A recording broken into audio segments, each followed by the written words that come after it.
বাবার নাম হোসেন আলী, বাড়ি নান্দাইল, থানা নান্দাইল, জেলা মহেশী। আমি থাকি জয়নাবাজার মোশাররফ ভাইয়ের বাসায়। আমার ফ্যামিলি লইয়া নির্বাচনের আগের দিন দেশে যাইতে গেছি।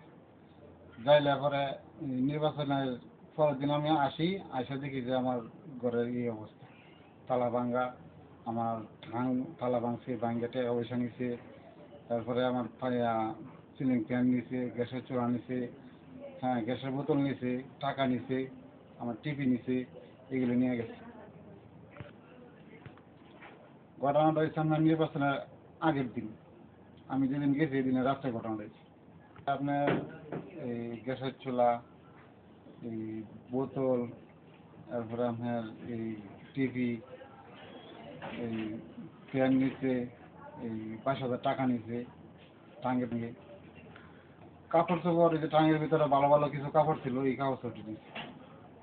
আমি আমি জানতে পারি না, তবে আমি নির্বাচনের এই এই দিন বিকালে আমি আসছি, আয়সা দেখি যে আমার এই অবস্থা। পরে আমি আয়সা দেখছি, আমি খবর পাইনি। বড় তালা লাগানো আছিল, মানে যে খিল ছিল, খিল এভাবে সুন্দর মতন বয়া দিয়ে রাখছে। হ্যাঁ, আমি এরকম পাইছি। আর ভিতরে আমার টাঙ্গের তালা ভাঙা ছিল, আমি যা পেয়েছি। তারপরে আমি আমার বাড়িওয়ালা ডাক দিচ্ছি, আমি দেখাইছি এই পরিস্থিতি। পরে আমার বাড়িওয়ালা জানছি। হ্যাঁ, কইতে পারেন। আমার এই ঘোরাঘেরা প্রায় 40 থেকে 45,000 টাকার মতন। মালামাল নিছে। জি।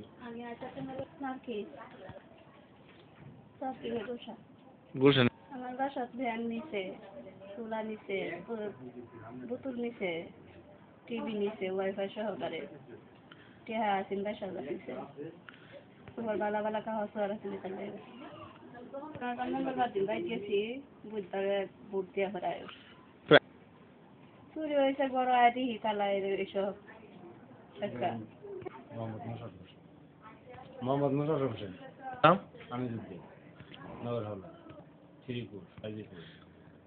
কি আপনি? জি হ্যাঁ, জি। এই যে আপনার রুম থেকে যে মালামাল, ভাড়াটিয়ার মালামাল চুরি হয়ে গেছে, এই বিষয়ে কি আপনাকে জানানো হয়েছিল কিনা? জানানো হয়েছে, আমার খবর দিচ্ছে, আমি আইছি। এখন অ্যাকশন নেওয়ার এই কারণে যে আমি লোক খুঁজতেছি। এখন এই যে পাইছি, এখন এটা কি করবো করে যেহেতু আইন আসতে নিতেছি। এই বলতে কি থানায় কোনো জিডি করছেন? না, যেটি করি না, যেটি আলোচনা করছি করবো। এখানেই ছিল ফ্যান, তালা ভেঙে মালামাল নিয়ে গেছে। আমার নাম মুস্তফা, বাবার নাম আক্তার, লেত্রুনা কাঞ্চনপুর, তার নাম লেত্রুনা আহমেদের বাসায়। হ্যাঁ, আমি যুদ্ধের বাসায় ভালো থাকেন। প্রায় 9 বছর।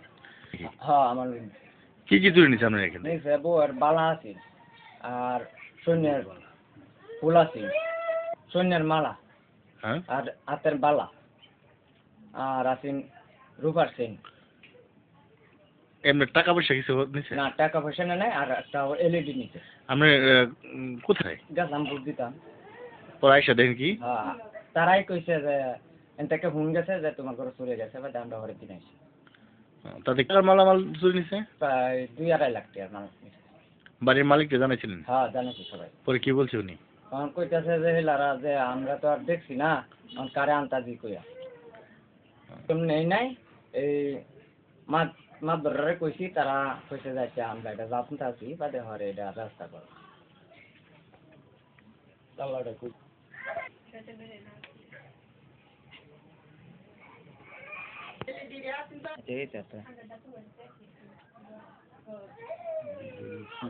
এই বর্তমানে এই এলাকায় চুরি ডাকাতি হচ্ছে। এর মূল কারণ হচ্ছে এই এলাকায় মাদকের সংখ্যা বেশি, যার ফলে চুরি ডাকাতির সংখ্যাটাও বেশি। রাত 1টার পর অনেক লোকজন চলাফেরা করে, তারা নেশাগ্রস্ত হইয়া মানুষকে বিভিন্নভাবে হয়রানি করতেছে। মোবাইলে গেম খেলা হয়, যার ফলে 1টা 2টা 3টা পর্যন্ত গেম খেলে, জুয়া খেলে হেরা যখন তারা হাইরা যায়, তখন চুরি ডাকাতিটা করে। বিষয়ে আমি চাচ্ছি যে এই দেশের সন্ত্রাস এবং মাদক যাতে দ্রুত নির্মূল হয়, আমি সেই হিসেবে আইনের আশ্রয় চাচ্ছি। বিনীতভাবে অনুরোধ রইল তারা যেন এই দিকে একটু দৃষ্টি দেয়।